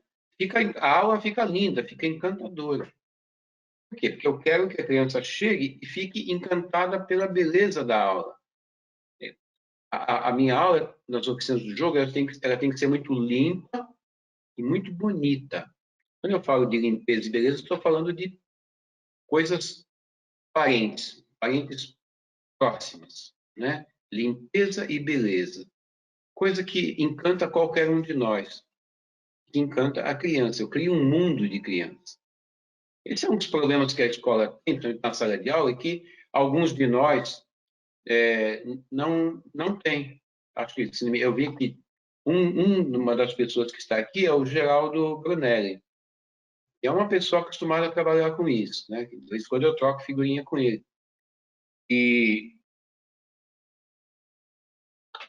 a escola não é um lugar para criança. A não ser educação infantil, né? E nem todas. A escola não é um lugar para criança. Por que eu tenho que ter uma instituição para educar a criança que não é feita para criança? Alguém sabe me explicar isso? Por que eu tenho uma instituição? Eu sei a resposta para isso, mas eu vou deixar a questão aqui. Por que eu tenho que ter uma instituição que, sabendo que a criança, acima de tudo, brinca quando é criança, né? Acima de tudo, se movimenta, cria um ambiente em que ela não pode brincar nem se movimentar? Por que a escola acha que vai conseguir ensinar se faz isso? Se eu só soubesse, se eu soubesse um monte de teoria sobre o ser humano, mas não conhecesse a escola, um acidente qualquer, não conhecesse a escola, aí o pessoal de escola me chamaria e perguntaria assim para mim: olha, escola é isso aqui. Você acha que a gente tem que trazer crianças para cá? Eu falo, claro que não, mas nunca. Você não pode nunca trazer uma criança para um lugar desse. Vocês vão manter uma criança 12 anos aqui, em meio metro quadrado de uma carteira escolar, são 9.600 horas. Nunca um condenado, nenhum assassino é condenado a uma pena tão dura. Imagina, o cara mata uma pessoa, o juiz fala assim: bom, você vai ficar preso durante 9.600 horas, só que num espaço de meio metro quadrado. Nossa, vai ter passeata, direitos humanos, para defender o sujeito, porque aquilo é muito desumano. Mas as crianças ficam, crianças e adolescentes, né? Agora, por que raios a escola acha que vai conseguir ensinar? Se ela faz isso? Claro que não vai ensinar. Não sei de prova, Brasil. A prova é: não sabemos matemática, não sabemos português, não sabemos geografia, não sabemos história, não sabemos química, não sabemos física, não sabemos sociologia, não sabemos história, não sabemos porcaria nenhuma. Depois de 12 anos não dá tempo de aprender isso? Claro que dá. Faz 12 anos de capoeira para ver o que acontece. Faz 12 anos de bolinha de gude para ver o que acontece. Né? Então, quer dizer, a gente aprende. Estou vendo o Nelson está aqui, ó. Foi meu aluno e dá aula aqui no Espírito Santo, né? Meu querido amigo Nelson, né? A gente fala quase todo dia. E a gente, quando eu morava em João Pessoa, além dele ser meu aluno, a gente brincava muito, né? Eu, Nelson, Claudinho, Marcinha, lá na granja, né? Na granja lá do professor Iveraldo, que faleceu ontem, por sinal, né? Vamos dedicar o nosso encontro de hoje a ele, né? E hoje eu estava falando no encontro hoje à tarde, né? Que vocês não conheceram o professor Iveraldo, mas se eu tivesse que dizer, por que você educa pessoas? Eu educo para formar muitos Everaldos, né? Ao longo da vida, né? É uma pessoa que quem conheceu foi um privilégio, né? E então a gente brincava, né, lá na granja, na Paraíba, quando é um sítio pequeno, a gente chama de granja, né? E a gente brincava lá de monte, né? E a gente levava meu filho para lá, que era pequenininho. Meu Deus do céu, ele não queria outra coisa. O que ele aprendeu ali foi demais. Por quê? Porque o ambiente é encantador, é um ambiente de criança. Então, é esse o ambiente que você tem que chamar de escola, botar professor que saiba lidar com gente, com ser humano, com criança. Nós nunca vamos ensinar a tal da matemática para a criançada nesse treco que eles chamam de escola. Isso não é escola. Isso aí funcionava bem no tempo da Idade Média, quando podia usar chicote, quando podia usar palmatória. Agora não pode. A gente ameaça com reprovação, nota ruim e tal, mas funcionava mesmo era com o chicote. Se liberar o chicote, ela volta a funcionar na base do medo, né? Sem ter medo, a pessoa não vai, não tira nota boa. Ela tem que ter medo. Mesmo assim, quando passa a prova, ela esquece tudo. Lá na Unicamp, eu perguntava para os alunos. O cara entrou no ITA, depois entrou na Unicamp, sabia tudo de vestibular. O que você lembra, um ano depois? O que você lembra daquela matéria? Eu falo, não lembro de mais nada. Por quê? Porque a inteligência humana, ela é assim. Eu estudei para a prova. Passou a prova, apaga para poder caber outras coisas mais úteis da vida.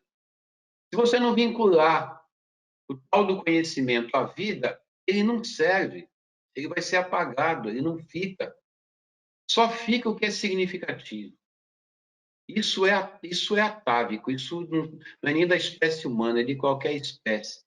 O que não resulta em material para garantir a vida, não serve. Né? É por isso que a gente não aprende. Agora, acho que eu vou botar isso na cabeça do ministro da Educação. Meu Deus do céu. Bom, na minha casa ele não entra, né? Então ele não vai ter isso mesmo. Ele não entra, não vai conversar comigo, não daria aula para ele, tudo que eu sei eu esconderia dele. Ele não merece. A Isabela falou uma coisa muito sábia aqui, né? Que o jogo é universal, não é só da educação física. Não é só o jogo, né? Nada pertence a ninguém especificamente. Todas as coisas que são matéria da escola pertencem ao mundo. A escola toma por empréstimo porque supostamente ela vai ensinar as coisas do mundo. Supostamente ela ensina a viver. Quando o Chiquinho dá aula de sociologia, vocês não levam sociologia para casa, vocês levam Chiquinho. Quando o Nelson dá aula, ele está ensinando o Nelson para vocês. É isso que a gente esquece. É a sociologia que ele estudou incorporada nele e virou Nelson, para o bem ou para o mal. Eu, por exemplo, sou um burro de matemática, burro. O meu professor chamava Eupídio, ele era uma desgraça humana. Ele era um ser humano falido. Sabe? A única coisa que ele me ensinava é que a vida não valia a pena. Então, o que eu associei? Matemática não vale a pena. Matemática é uma coisa falida. De tão decrépito que ele era, tão ruim que ele era. Então, ele me ensinou uma grande coisa. Eu aprendi a ser Eupídio. A matemática não tinha culpa disso. A mesma matemática na mão de uma pessoa maravilhosa, matemática é uma coisa maravilhosa. Por isso que eu quis aprender. E viu qual é o papel do professor? É isso. Né? Bom, meu fôlego... Eu estou parecendo o Fidel Castro aqui, não paro de falar. Fidel Castro, ele chegou à época que ele virou atração turística em Havana. O sujeito que eu nunca fui, uma frustração que eu tenho, nunca pude ir a Cuba, né? Eu queria ter ido a Cuba no tempo do Fidel Castro. E se eu fosse, eu ia eu e minha esposa, com a ideia marcada de assistir um discurso do Fidel Castro. Você ficar 3 horas lá, né? Então, às vezes eu vou fazer uma palestra, o pessoal fala das 2 às 5 da tarde. Eu falei, rapaz, eu não sou o Fidel Castro, não, para falar tanto assim, né? Mas que uma hora ninguém me aguenta. Não, fica à vontade, hein, João? Pode ficar aí. Não é que eu tenho sono, daqui a pouco eu tenho sono. Tá bom. Aí, o que a Jéssica perguntou, né, sobre práticas pedagógicas humanizadas no contexto da educação física escolar, o que a gente está falando aqui o tempo todo sobre isso. Nós não estamos falando aqui do Quarteto Fantástico, nem do rola-bola. Né? Quarteto Fantástico e rola-bola é coisa de gente que engana. É coisa de gente que não podia estar dando aula. Eu sempre sugeri para os meus colegas que denunciassem os maus colegas. Denunciassem, vai na Secretaria de Educação e denuncia. Um dia, um ex-aluno meu, não sei se o Nelson lembra, de um aluno lá da Paraíba chamado Napoleão. Né? O Napoleão, a gente vivia falando essas coisas para ele, sabe o que ele fez? Ele se formou, ele era um mau aluno, de repente ele virou um ótimo aluno, se formou, e aí foi trabalhar numa escola que tinha uns 13 professores de educação física, tudo enganador. Aí ele um dia ficou tão bravo, porque disseram para ele que ele não podia trabalhar muito, porque ia obrigar os outros a trabalhar também. Ele falou, vou denunciar vocês. Saiu dali, foi na Secretaria de Educação e denunciou todo mundo. É isso mesmo que tem que fazer. Ah, denunciar colega, isso aí, lógico que se faz. Eu não estou denunciando um colega. Um vagabundo desse não é meu colega, não. Meu colega é quem trabalha direito. Isso aí é um vagabundo que está enganando os outros, tem mais é que denunciar mesmo, né? Então, os nossos bons colegas, eles fazem uma prática muito humana na educação física, né? Eles levam cargas de humanidade para dentro da sua aula, porque eles levam o lúdico. E eu não estou condenando também fazer calistenia, fazer os exercícios, né? Para mim, a educação física tem só 2 tipos de conteúdos, o exercício e o jogo, e tudo se enquadra nisso. Eu fujo das classificações, a minha memória não guarda. Pode ser até que seja só por isso, que eu tenho uma memória fraca. Eu, por exemplo, gostaria de decorar tudo quanto é verso de cordel. Tem um sujeito que já morreu, da cidade de Prata, perto de Campina Grande, e dizem que eu comprei o livro dele, dizem que ele decorou 3.000 poesias. 3.000 poesias. Eu tenho um monte de poesia dele e das que ele disse que guardou, né? E eu vi na Paraíba, eu assisti, porque eu acompanhava os festivais de violeiro, né, de repentista, eu vi exibições de memória. Não sei longe, nós temos um atualmente, o Lirinha, que era do Cordel do Fogo Encantado, ele decora tudo quanto é poesia que vocês imaginarem. Bota no Google aí, Lirinha. Ele não é mais do Cordel do Fogo Encantado. Vocês vão ver ele falando, declamando tudo quanto é poesia, aquilo é tudo de cabeça, né? Ele é um virtuoso na coisa da... E o nordestino, ele tem muito disso, né? No sertão, o repentista, ele vai guardando tudo isso. Eu não. Como eu não decoro, eu vou eliminando os nomes. Então, quantos conteúdos tem na educação física? Tem só 2, exercício e jogo. Mais do que isso, eu não guardo.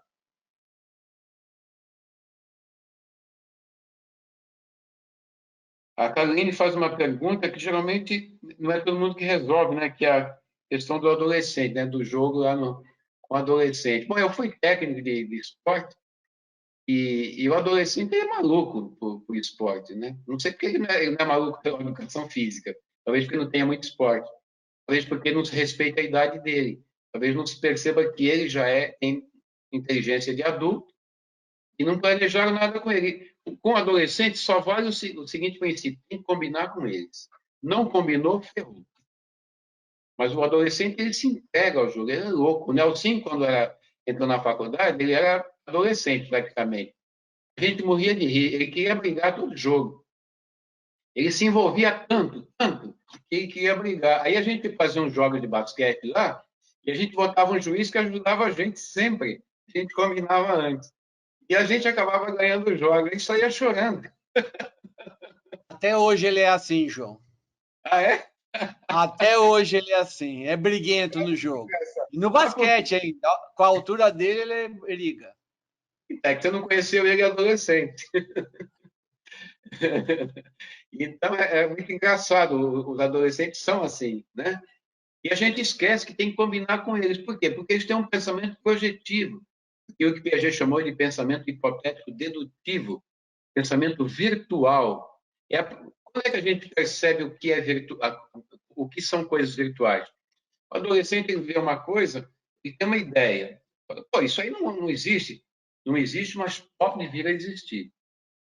Não é, mas pode vir a ser. Isso é o virtual, né? A gente chama de virtual qualquer coisa que está aqui na tela. Mentira, o que nós estamos vendo aqui não é virtual, é real. Virtual é o que pode vir a ser. O que eu posso chamar de virtual aqui é o seguinte: o Chiquinho, ele não está na minha presença, mas pode vir a estar. Este acontecimento não é virtual, ele é real, né? E o pensamento do adolescente é assim. Então, os jogos tem que ser assim com eles. Chama a moçada e diz: moçada, por que é que vocês brincam? O que vocês gostam de fazer? Esse é o ponto de partida. Você pode ter o melhor planejamento do mundo. Antes de aplicar, faz isso. Depois volta lá no planejamento. Aí vai começar um trabalho com eles. O cara tem que ser teu parceiro, meu, senão ele te mata, acaba contigo. O adolescente destrói o professor assim, facinho. Eles derrubam o técnico. Derruba técnico. Você pode xingar a mãe dele, ele vai te respeitar, desde que você seja parceiro dele. Virou parceiro, você tem carta branca. Né? Estou falando isso porque eu lidei 30 anos com adolescente direto, quase todo dia.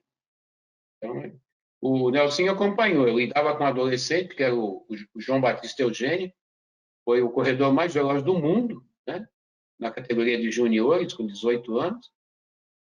O maior corredor do mundo, 200, 400 metros. Era um monstro, um fenômeno, uma Ferrari.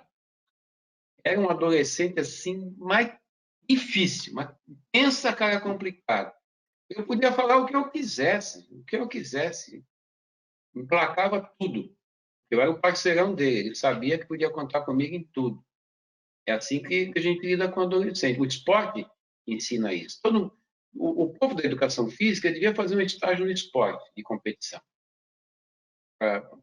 Antes de dar aula, enquanto está dando aula. Vai lá numa equipe para ver como é que é.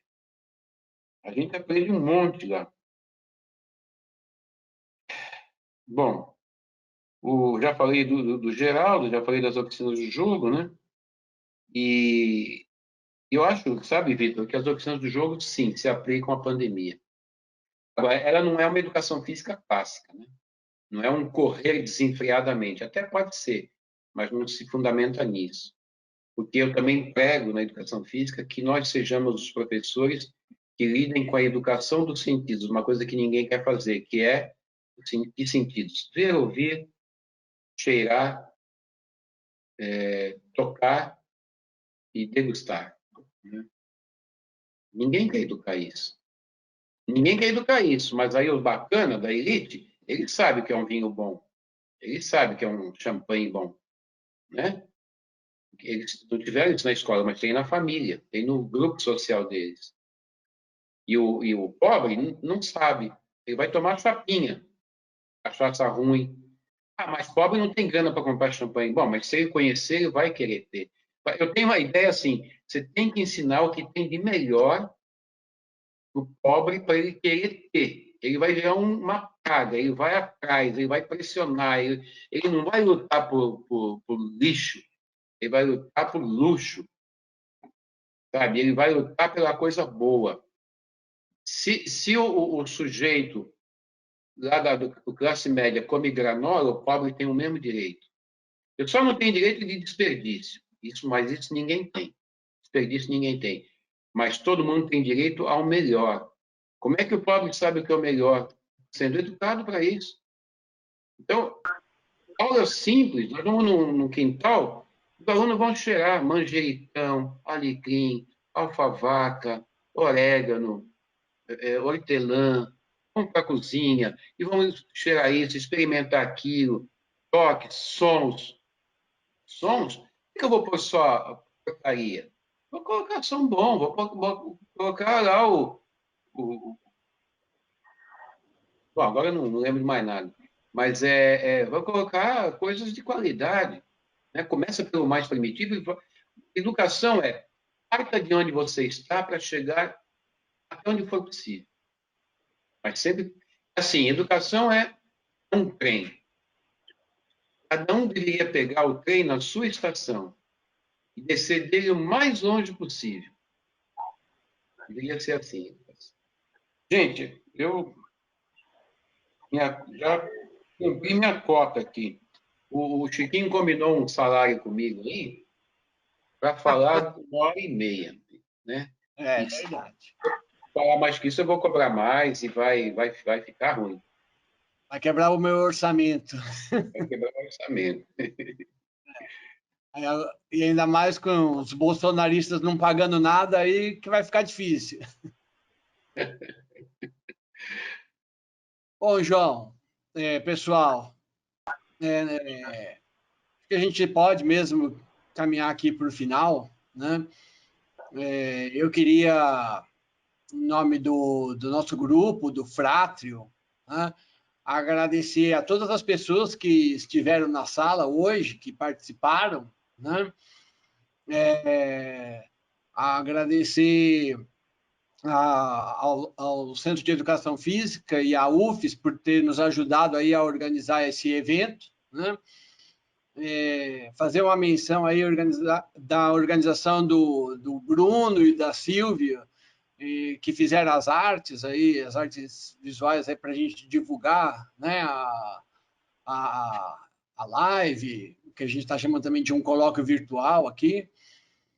Mas, acima de tudo, agradecer ao João, né? Eu acho que, assim, tem lives e lives, né? E acho que, assim, ouvir o João, né? É uma coisa que eu falo sempre para os meus alunos, né? O que não te comove, não te move. Falo para eles isso, e não é uma frase minha. É uma frase que eu ouvi de uma professora lá em Valência, na Espanha, né? E ela dizia que se você não se comove, você não vai se mover. E eu acho que, assim, toda vez que eu falo com o João, independente de ser aqui numa live ou nas nossas conversas, né? Sempre tem algo que nos comove, né? Assim, nos comove. Não é que só me comove ou só comove a ele, é que nos comove. Nas nossas conversas, a gente sempre está descobrindo algo, né, João? Um fala uma coisa para o outro fala para um, aí fala, vou falar para fulano, eu falar, vou falar lá com o meu grupo. Eu não esperava que o grupo, que as pessoas que eu convidei, que nem todas são do grupo, mas já passaram pelo grupo ou já trabalharam comigo, não esperava que elas viessem com perguntas. Foi muito bacana a gente, em tão pouco tempo, fazer as perguntas, ter a ideia de colocar a pergunta na tela, né? Então, e eu acho que é muito por conta de quem é o João, né? O João é essa pessoa que nos comove. E aí, ao nos comover, sem ter falado nada ainda hoje, né? Antes disso, ele já estava nos comovendo, e a gente, todo mundo correndo atrás para organizar a live, para tentar fazer ela o melhor para todos nós, né? Não só para nós do Fratrio, mas para todo mundo que está aí presente, né? Tem uma coisa aqui, João, que assim, eu sempre falo que a minha luta é pelo trabalho coletivo, colaborativo e solidário. Aí é que está a Jéssica, que está numa telinha acima de você ali, né? Ela fala, não, solidário não, acho que você é muito otário. Eu falo assim, você pode falar o quanto você achar que eu sou otário. Eu vou morrer falando que eu luto por um trabalho coletivo, colaborativo e solidário. E é por isso que o grupo chama Fratrio, né? Que é a ideia do fraterno, né? Vem disso, né? Quando o Caetano Veloso fala, eu não tenho pátria, eu tenho mátria, mas eu quero frátria. Ele fala isso na música, né? Na música língua, né? Então, João, eu queria agradecer demais, assim, de todo o coração. Eu acho que nesses dias as nossas conversas têm me comovido muito, as nossas conversas têm mexido muito comigo e tem feito eu voltar, porque eu estava muito sumido da educação física para fora da UFES. Então, eu comecei a voltar, graças às conversas com você, essa divulgação. Aí o Mauro Betti também tem conversado comigo, o Medina, né, também. E, assim, é muito bom para mim, muito bom voltar, né? Acho que a gente vai fazer muita coisa junto. Eu quero agradecer, João, mas quero já te fazer um convite. Para daqui um mês a gente volte a fazer uma live novamente aqui, né? E aí poder abrir para as pessoas fazer perguntas, outras pessoas que não nós, né? Porque nós também falamos demais, né? Assim, o pessoal do Fratrio, né? 12 perguntas não é moleza, né? Então, eu falei, vou fazer o quê? Não posso excluir ninguém, né? Quase que eu tirei a minha pergunta, mas eu falei, poxa vida, eu vou ficar de fora. Então, é isso, João. Eu queria agradecer, queria passar a palavra para você, né? Dizer que eu estou muito feliz mesmo e que não tem gratidão que caiba para te agradecer, né? É de coração mesmo. Tá bom, Chiquinho. Para mim é um prazer, né, estar com todos vocês aqui, né? E aí ver aí o Geraldo, ver o outro Geraldo Brunelli, o Nelsinho, você, todo mundo aqui tão tanto carinho, né, com tanta atenção. Eu sou professor, né? Então, eu gosto de ficar na minha casa, com minha família, né? A linha sem conservadores artificiais da Seara. E gosto de trabalhar, gosto de dar aula, é o que eu sei fazer. Então, essas são as oportunidades que eu tenho de me sentir professor, né? Então, o meu comportamento como professor é um comportamento muito sagrado. Eu me realizo muito, não é só trabalho, é também muito. Então, eu, quando posso ser professor, eu me sinto muito bem, me sinto muito realizado. Eu não sei fazer outra coisa na vida em termos de trabalho que não seja isso. Então, me dão volta e meia essa oportunidade. Então, eu sou grato pela oportunidade de poder ser o professor, né, que eu gosto de ser. E a gente está firmado o compromisso. Quando vocês quiserem, né, fazer um outro encontro, para cobrir até as faltas que a gente possa ter deixado aqui, aí vamos lá, daqui a, sei lá, 15 dias, 20 dias, um mês, como queiram. Eu com o Chiquinho, com o Nelson, eu não tenho... É como o Medina, esses dias, o Medina, né, o João Paulo Medina, Medina, a gente tem que fazer um encontro nosso aí sobre nossos livros. Ele falou assim, você não me faça convite, você me faça convocação. Aí quando é o Nelson, quando é o Chiquinho, é a mesma coisa, convocação. Me convocou, eu vou. Então... Tá bom, João. Então, a gente vai fazer com certeza, né, e para poder contemplar as pessoas que hoje não puderam fazer questões, comentários, né? E a gente vai fazer. Eu também queria agradecer a todos, assim, eu vi muitos colegas, muitos ex-alunos, alunas, né? Só que assim, aqui controlando a live aqui, já sou ruim nisso, né? Então eu não consigo atender a todos, saber quem são e tudo mais, né? Mas estou muito feliz de ter visto muita gente que foram nossos alunos e alunos, né, Nelson? Aí, desde graduação, especialização, os mestrados acadêmico profissional, doutorado, a gente fica muito feliz. E acho que acho que assim, é isso, João, a sua presença permite isso. Por isso que acho que é tão importante a gente, num próximo, né, encontro, permitir que outras pessoas, que não só a gente do Fratrio, falem. Mas aí a gente vai marcar direitinho, né? Então, queria agradecer mais uma vez de coração e agradecer a todos, tá, gente? Muito obrigado e vamos encerrar. Acho que o Nelson quer falar. Vou deixar o Nelson falar. Olha o perigo, João. Vou deixar o Nelson falar. Fala, Nelson. Ô, Chico, eu estou muito feliz de estar aqui, de estar vendo o Fratrio assim, você feliz, e o João tem esse condão, né? Eu dou muita risada com o João, porque o João é essa figura fantástica que, a contrapelo, né? Ele vai contrariando a certeza da gente devagarzinho, até que você se renda. Então, eu dou muita risada, porque o João, ele faz esse ensino lúdico, né? O João, de inteligência refinada, de uma capacidade de ir conversando, parece uma conversa, e é uma conversa, muito simples. Hoje eu estava pensando isso aqui, teve um moço aqui resolvendo problema de internet, um rapaz, um técnico da Vivo, né? E a gente chegou à constatação de que é o seguinte, o problema é complexo, mas a solução é simples. Só precisa queimar a cabeça para achá-la.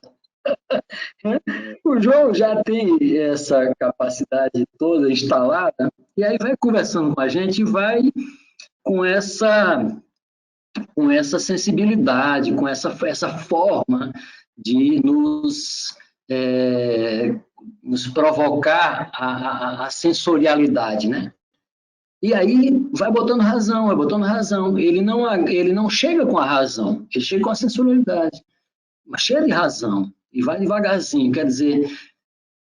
mas a gente conhece isso, né, Chico? Os colegas todos, as colegas todas que estão aqui não se incomodem, né, com essa essa satisfação assim que a gente tem, esse orgulho, essa vaidade. O João está presente na nossa vida faz muito tempo.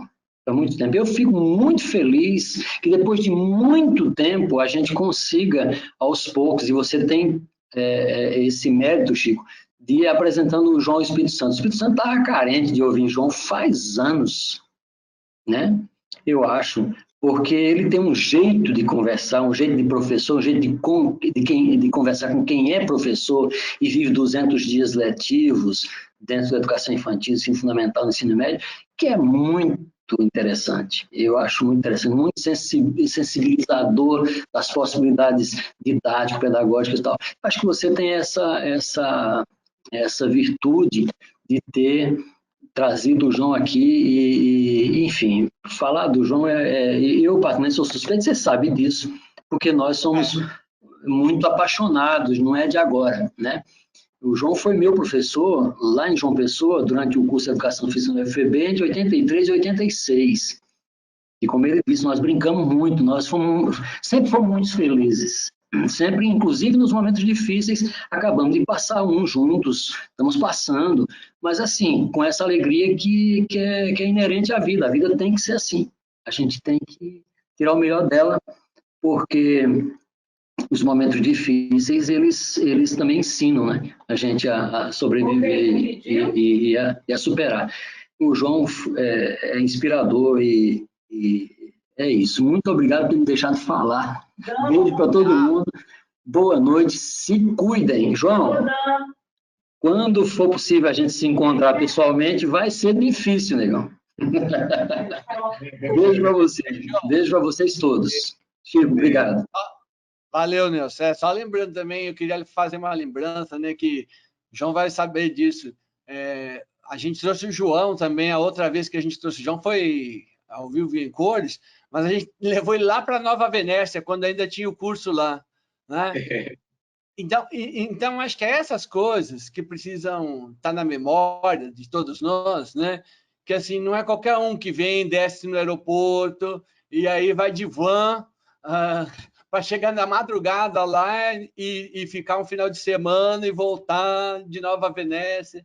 Então, acho que assim, são poucos, né? E o João não cobrou um centavo nunca, né, João, de ter feito isso. Ficou lá onde os alunos conseguiram para ele ficar e mobilizou. Então, quando o João fala essa parceria, porque eu também fui aluno dele na Unicamp e tem um carinho enorme, né? A gente tem um carinho enorme e um respeito enorme por isso, porque a gente sabe dessa trajetória, né? Eu acho que é isso. Acho que, assim, uma hora, João, na próxima, João, você fala um pouco daquela coisa de que se é de que o professor, quando vai falar, se não pode estar ao vivo, ele tem que, pelo menos, fazer, né, parecer ser professor, né, com essa vontade, com essa coisa.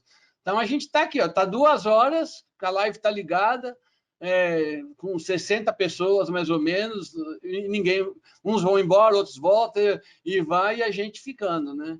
E se deixar, a gente fica falando. Então, a gente vai acabar, porque o João tem que descansar também, né? E nós também. João, muito obrigado, tá? Um beijo no coração.